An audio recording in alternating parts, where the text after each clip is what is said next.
এ জীবনে না করিলাম বন্দেগি, গুনাহ করে কাটাইলাম জিন্দেগি। সারাটা জীবন গুনাহ করে করে নিজের অন্তরটা পাথর পেরে ফেলেছি। আজকে ইবাদত করলে ইবাদত করতে ভালো লাগে না, আল্লাহর কোরআন পড়তে ভালো লাগে না, নবীর মুহাব্বত ভালো লাগে না। আজকে দুনিয়াতে কত খারাপ কাজ করি, অথচ আল্লাহর কোরআন পড়তে ভালো লাগে না। এই দুনিয়া কিছুই নাই, কিছুই নাই। এই দুনিয়াতে কেউ থাকতে পারবে না। আপনার আব্বা আম্মা যেরকম দুনিয়াতে থাকতে পারে না, এরকম আমিও আপনি দুনিয়াতে থাকতে পারবো না।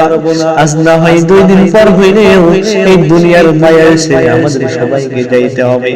ওই কবরের আযাব কত ভয়ঙ্কর। কবর কাউকে চিনে না, কবর ধনী চিনে না, বড় লোককে চিনে না। কবর শুধু নেক আমল ছাড়া কোনো কিছুই চিনে না। যে কবর ফাতেমাকে চিনে না, যে কবর হযরত আলীকে চিনে না, যে কবর হুসাইনকে চিনে না, যে কবর আবু যর গিফারিকে চিনে না, ওই কবর আমাদের গুনাহগার বান্দাদেরকে কেমন করে চিনবে?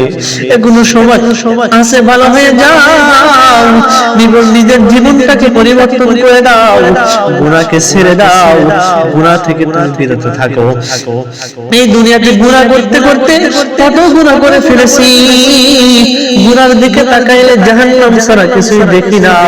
তারপর আল্লাহ পাক রব্বুল আলামিন আমাদের রিজিক বন্ধ করে দেয় নাই, নিঃশ্বাস বন্ধ করে দেয় নাই।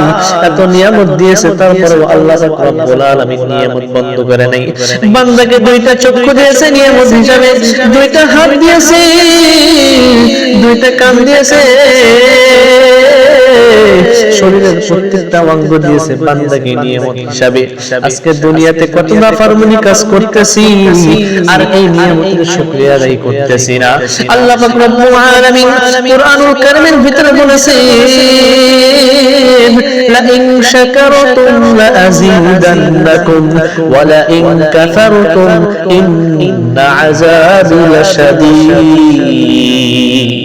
বান্দা তোমরা যদি নিয়ামতের শুকরিয়া আদায় করো, আমি আল্লাহ পাক রব্বুল আলামিন তোমাদের নিয়ামতকে বাড়ায় দিব। আর যদি নিয়ামতের শুকরিয়া আদায় না করো, আল্লাহ পাক রব্বুল আলামিন তোমাদের কাছ থেকে নিয়ামতটা ছেড়ে নিব এবং কঠিন আযাব আর গজব দিব। আল্লাহ পাক রব্বুল আলামিন তারপরে আমাদের নিয়ামতকে বন্ধ করে নাই, কারণ আল্লাহ পাক রব্বুল আলামিন রহমানুর রহিম। আল্লাহ পাক রব্বুল আলামিন বড় দয়ালু, দয়ালু।